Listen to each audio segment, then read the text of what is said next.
Hello guys, तो मेरा नाम है अखिल और मेरे चैनल का नाम है स्मार्टफोन है। आज के टॉपिक आपने डेवलप गए सेवेगोस version 4.5 unofficial based on N11 for are Mi 11। So इसी हैवाकोस की 4.5 की अनऑफिशियल की रिव्यू रहेगी on R Mi 11। So guys let's start the video. सबसे पहले अबाउट से स्टार्ट कर लेते हैं। सो जिसमें मैं बोला वर्जन N11 देखने को मिल जाता है इसमें आपको।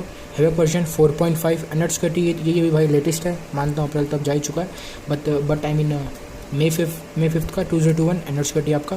कर्नल इसमें आपका मैक्सिमस का है, कर्नल मैक्सिमस कर्नल प्लस 4 जो अपस्ट्रीम मोड का है 0.268। सिलेक्ट स्टेटस इसमें आपको देखने को मिलता है enforcing build date build number सारी चीज़ें आपको इसमें देखने को मिलती है। रोम वाकई मुझे सही लगी है हैवाकोस और अच्छी रोम है वैसे, और अगर हम और डिवाइस से मतलब कंपेयर करें तो हैवाकोस एक अच्छी रोम है, काइंड ऑफ परफॉर्मेंस के लिए भी ठीक ठाक मानी जाती है। सबसे पहले गाइस हम स्टार्ट करते हैं शेयर बार से। Wifi bluetooth DND flash light auto date battery saver mobile data 8 bit mode हो गया। और एक बार एडिट में चल लेते हैं जो हमारी QA स्टाइल्स है। नीचे आपको location hotspot invert data saver dark theme night light हो गया, caffeine compass CPU info FPS info gaming mode headset के लैब लैंग्वेज पावर मेन्यू और रीडिंग मोड। और इन टर्म्स से अगर हम कस्टमाइजेशन के परस्पेक्टिव से को भी देखते चले वो भी ठीक है, कस्टमाइजेशन भी आप इसमें आपको अच्छी खासी डिसेंट मिल जाती है। और तो नीचे भाई आपके FKM की स्क्रिप्ट साइज देखने को मिलती है और डिजिटल वेलबींग आपका बेड टाइम और फोकस मोड सारी चीज़ें आपको इसमें देखने को मिल जाती है। अब गाइस हम स्टार्ट करते हैं जो हमारे बेंचमार्क से Geekbench 5। सो ये रहा सिंगल स्कोर गाइस इसमें आपको देखने को मिल जाता है 168। मल्टी स्कोर की गाइस अगर हम बात करें वो इसमें आपको देखने को मिलता है 958। और अगर हम गाइस CPU थ्रॉटलिंग टेस्ट की बात करें तो जो यहाँ पे मेन आपका CPU थ्रॉटल हुआ है वो हुआ है 88% of its max performance. Graph भी काइंड आप कह सकते ठीक ठाक है। मैक्स GI इसमें आपको देखने को मिलता है 88,000 एवरेज 80, मिनिमम आपको इसमें देखने को मिलता है 73। बट मेन जो यहाँ पे आपका CPU थ्रॉटल हुआ है वो हुआ है 88% ऑफ इट्स मैक्स परफॉर्मेंस। ये भी चलो यहाँ पे आपका करना हो गया। और अगर मैथ्स की बात करें ये भी इधर भी आपकी C-Test 2 है। सो मैथ्स में चल लेते हैं इधर हम। बट मैथ्स हाइड आपको यहाँ पे इनेबल करना पड़ेगा। और अगर कोई भी आपको बैंकिंग ऐप्स यूज़ करनी है तो जो बेस्ट मैथ्स हाइड मैनेजर है उसको यहाँ पे आपको रीनेम करना पड़ेगा। तो एक बार मैं वाईफाई ऑन कर लेता हूँ। सो चेक सिंपली अगर हम बात करते हैं यहाँ पे आप देख सकते हो बेसिक इंटीग्रिटी भी यहाँ पे आपकी ट्रू है और जो आपकी C-Test प्रोफाइल है वो भी इधर आपकी ट्रू है सक्सेस।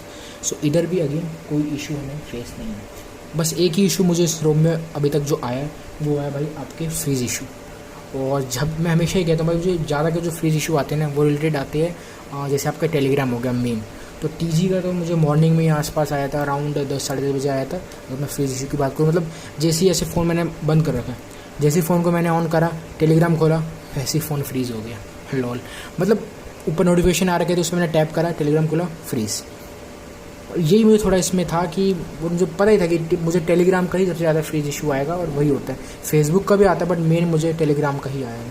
मतलब जैसे ही गाइज आई मीन फ़ोन ऐसा डीप स्लीप में एज एग्जाम्पल देता हूँ मैं आपको, और जैसे ही आपको नोटिफिकेशन आ रहा हो टैप करा टेलीग्राम खुला फ्रीज। तो इसका थोड़ा मुझे इशू है। और डीप स्लीप, और जो अगर हम डीप स्लीप की बात करें वो इधर इसमें आपका वर्किंग भी है। जब चलो डीप स्लीप भी आपका वर्किंग है, फ्रीज इशू तो आपको ना एज एक्सपेक्टेड ही होगा जो आपको इसमें फेस होगा। वो सारी 11 रोम्स में है फॉर आर डिसऑर्डर अगर हम इनकी स्पेसिफिकली बात करें। अब चलते हैं हम सेटिंग्स में। नेटवर्क एक मिनट। सो सेटिंग में चल लेते हैं। यहाँ पे आपका नेटवर्क इंटरनेट कोई कनेक्टेड डिवाइस कॉन्फ़िगरेशन सेटिंग्स जो अलग से कॉन्फ़िगरेशन सेंटर जो अलग से आपको कस्टमाइजेशन का ऑप्शन मिलता है उसमें भी आएंगे। ऐप्स नोटिफिकेशन में चल लेते हैं। यहाँ पे कंजर्वेशन हो गया, नोटिफिकेशन स्क्रीन टाइम हो गया, डिफॉल्ट ऐप्स परमिशन मैनेजर हो गया। तो ये तो वही आपका रिलेटेड टू आपका ऐप से नोटिफिकेशन हो गया। बैटरी में चल लेते हैं। बैटरी सेवर हो गया, एडेप्टिव बैटरी हो गया, एडेप्टिव चार्जिंग हो गया। और यहाँ पे आपको ना स्मार्ट चार्जिंग देखने को मिलता है ना आपको इसमें स्मार्ट कट ऑफ देखने को मिलता है। और डिस्प्ले में चल लेते हैं। डिस्प्ले में जाने के बाद यहाँ पे आपका dark theme night light active brightness होगी, स्टाइल्स एंड वॉलपेपर सबको इधर देखने को इसमें हो जाता है। वॉलपेपर हो गया, स्टाइल हो गया, क्लॉक हो गया। तो इधर से अपने हिसाब से जो भी आपको यहाँ पे सेट करना है, कस्टमाइज़ करना है, क्लॉक जो भी रखना है यहाँ पे आप रख सकते हो। Screen timer, rotation, found, DPI और lock screen tap to back working है। प्रिवेंट एक्सीडेंटल वेकअप हो गया। ये देखो जो नॉर्मल एज अ बेसिक चीज़ें हैं वो तो इस रूम में आपकी ऑलमोस्ट वर्किंग है। मानता हूँ फर्स्ट काइंड आप कह सकते हो इनिशियल बिल्ड है को इसका 4.5 unofficial A-line for are Mi 11। But still जो सारी बेसिक चीज़ें हैं वो इसमें आपको वर्किंग देखने को मिलेगी। साउंड में चल लेते हैं। साउंड में जाने के बाद यहाँ पे आपका डिफ़ॉल्ट नोटिफिकेशन साउंड है, तो वही आपका वही है। नीचे आपको मी साउंड इंसर्ट देखने को मिल जाता है। इसमें शायद लाइव कैप्शन नहीं, लाइव कैप्शन भी आपको इसमें देखने को नहीं मिलता है। स्टोरेज, प्राइवेसी, लोकेशन, सिक्योरिटी में चल लेते हैं। और सिर्फ आपको भाई इसमें फिंगरप्रिंट देखने को मिलता है। एफ यू इसमें इम्प्लीमेंटेड, डेवलपर ने नहीं कर रखा है। अगर मैं फेस अनलॉक की बात करूँ तो यस, आपको सिर्फ फिंगरप्रिंट ही इसमें आपको देखने को मिलेगा, और ना ही आपको इसमें ऐप लॉकर भी देखने को नहीं मिलता। शायद हैवा को इसमें ऐप लॉकर नहीं था, मैं कंफर्म नहीं हूँ, आई एम नॉट श्योर। और accounts, accessibility, detail bing, Google system में चल लेते हैं। यहाँ पे भाई आपका आ जाता है गेस्चर्स, तो सीधा आपका जो आपकी कॉन्फ़िगरेशन सेंटर है उधर आपको मिल जाएगा। नीचे अबाउट फोन सारी चीज़ें होगी। सो अब चले लेते हैं कॉन्फ़िगरेशन सेंटर। ये भाई आपका शेयर बार, तो उधर से लोगो, क्लॉक हो गया, brightness control, again network speed होगी, कैरी लेवल हो गया, बैटरी परसेंटेज हो गया, battery bar, icons, notification count. और क्विक सर्विस में चले जाते हैं, क्विक पुल डाउन हो गया, smart pull down, battery estimate जो आपको ऊपर इधर आता है, और टिन टाइल्स हो गया, कॉलम्स हो गया, ठीक है, सेटिंग आइकन हो गया। ऊपर शायद एक मिनट, ऊपर लगता है ये चीज़ वर्किंग नहीं, बैटरी एस्टिमेट उसकी वजह से होना चाहिए वर्किंग। और एडिट आइकन हो गया इधर आपका। लॉक स्क्रीन में चल लेते हैं, लॉक स्क्रीन में जाने का डबल टैप हो गया, स्टेयर बार, क्विक सेटिंग्स, चार्जिंग इन्फो इधर आपको देखने मिलता है। एम्बिएंट डिस्प्ले पे आ जाते हैं, बैटरी लेवल, न्यू नोटिफिकेशन, और आपका म्यूजिक टिकर हो गया, डबल टैप पिकअप, तो सारा भाई आपका एम्बिएंट के रिलेटेड है। अब आते हैं बटन्स एंड गैजेट में, एक्सीडेंटल टच, नेविगेशन बार हो गया, करंटली मैं HW कीज़ यूज़ कर रहा हूँ, स्वैप कीज़, वेक, आंसर कॉल, ये भी आपका रिलेटेड टू बटन से नेविगेशन है। और अगर हम चलते हैं भाई एज लाइटनिंग, हेडसेट नोटिफिकेशन, किल ऐप बटन, नॉइजी नोटिफिकेशंस हो गए यहाँ पे आपके। बैटरी स्क्वायर में चल लेते हैं, smart pixel, suspended. Smart pixel देखो यार भाई है ना, स्मार्ट पिक्सल LCD पैनल के लिए नहीं है, वो कोई फ़ायदा भी नहीं देगा। स्मार्ट पिक्सल का जो मेन एक मोटिव होता है वो होता है आपके एमोलेड डिस्प्ले पे, कोई फ़ायदा नहीं। ये स्मार्ट पिक्सल ज़रूर है कि भाई इधर आपका रिड्यूस पावर करेगा ये consumption, but still main ambient जो आपकी एमोलेड डिस्प्ले है उसके ज़्यादा ये उस पर इफेक्टिव होता है, कहने का मीनिंग है। ब्लॉक सेंसर हो गया, सस्पेंडेड एक्शन, एग्रेसिव बैटरी अगर आपको भाई इनेबल करनी है थोड़ा, अगर आपको और अच्छा खासा बैटरी बैकअप चाहिए। मीडिया में चल लेते हैं, adaptive playback, music visualiser, media art work हो गया। मिक्स में चल लेते हैं यहाँ पे आपको गेम मोड, जो आपका स्क्रीनशॉट टाइप है, फुल पार्शल अपने साथ जो रखना रख सकते हो, वेक डिवाइस, चार्जिंग एनिमेशन हो गया। अबाउट में सारी चीज़ें यहाँ पे आपको रिलेटिव हैवा कोर्स मिल जाएगी, कौन डेवलपर है, कौन टीम, एक्सेट्रा सारी चीज़ें। अब गाइस हम बात कर लेते हैं परफॉर्मेंस और बैटरी की। एक्टिविटी की अगर बात करें 15 से 16% का इसमें आपको एक्टिविटी देखने को मिल जाता है, और वाकई में मुझे बैटरी का इसकी बहुत अच्छी लगी है।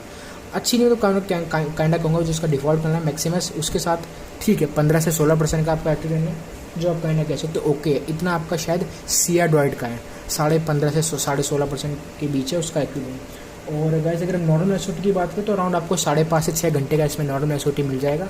अगर हम SOT की बात करें तो ये भी आप कहना चाहिए तो ठीक है, बट अगेन वही है ना कि आपको कम से कम यार 4 साइकिल के लिए तो वेट करना पड़ेगा। जो आपकी 4 साइकिल्स है कम मिनिमम कम से कम 2 जो आपकी चार्जिंग साइकिल से कहना कह सकते हो, 4 साइकिल से कम 2 के लिए वेट करा करो। उसके बाद ही बैटरी को जज करोगे कैसे हुआ, कितने एक्टिव है सारा। और अगर आपको गाइस एक्टिव मोबाइल गेमिंग की बात करूँ तो ये अराउंड आपका 41 to 42% का है मोबाइल गेमिंग। कंसिस्टेंटली गेमिंग करते हो फ्रॉम 20 to 100%, देन आपको गैस अराउंड 2 से ढाई घंटे का इसमें आपको SOT देखने को मिल जाएगा। मैक्स टाइम गैस इसमें मैं ऐसे गया था 46, फिर अराउंड 43 to 44 रहा था। अगर मैं टेम्परेचर मैनेजमेंट की बात करूँ उस हिसाब से टेम्परेचर मैनेजमेंट काइंडा मैं कह सकता हूँ एवरेज है। और रैम मैनेजमेंट की बात करूँ ये भी ठीक ठाक है, कोई इतना खास मुझे लगा नहीं है, तो इसको भी मैं ओके ही बोलूँगा, बट कोई इतना खास लगा नहीं है अगर रैम मैनेजमेंट की बात करूँ। परफॉर्मेंस पे आया था यस, कोई मेजर मुझे FPS ड्रॉप इसमें फेस नहीं हुए, और जो मेरे एवरेज FPS थे वो गए अराउंड थे 38 to 40 FPS। मानता हूँ कम है, Sierra Droid के वैसे अराउंड 45 to 46 है, उससे तो कम है कि Sierra Droid भाई परफॉर्मेंस के लिए बहुत सही है।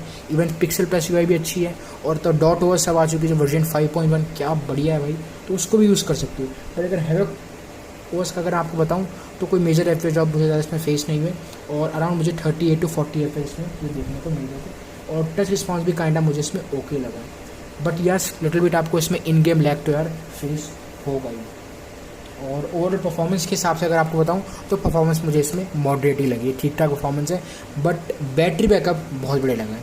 परफॉर्मेंस काइंडा मैं कह सकता हूँ मॉडरेट ही है। कंक्लूजन पे आओ तो यस डेली बेसिस पे अगर आपको यूज़ करना यूज़ कर सकते हो, और ठीक है ऐसे डेली बेसिस के लिए भी ठीक है, परफॉर्मेंस भी सही है, बट अगर आप और अच्छी परफॉर्मेंस चाहिए तो पिक्सल प्लस UI, इवन आप Sierra Droid भी वो तो ऑब्वियसली यूज़ कर सकते हो। और मुझे डॉट वर्स भी सही लगी अगर परफॉर्मेंस के हिसाब से देखिए। बट अगर हैवेकोस आपको यूज़ करना है यूज़ कर सकते हो, बट मेरा रिकमेंडेशन यार आपको और जो अच्छी रोम्स है जो आपको बता रहा हूँ वो ज़्यादा ठीक रहेगी मेरे हिसाब से। इसमें भी आपको बैटरी का अच्छा मिल जाएगा, परफॉर्मेंस मॉडरेट है, और डेली बेसिस के लिए भी हैवेकोस इतनी बुरी नहीं है, अच्छी खासी ठीक ठाक रोम है। सो यस, डेली के अगर आपको पर्पज़ के लिए यूज़ करना है तो आप यूज़ कर सकते हो। डेट्स ऑल गाइस, वीडियो पसंद तो वीडियो को लाइक करना, चैनल को भी सब्सक्राइब करना भूलना। Don't forget to join my Telegram, भी also in the description too, and all files link will be also in the description too. मिलते वीडियो में, बाय, जय हिंद, वंदे मातरम।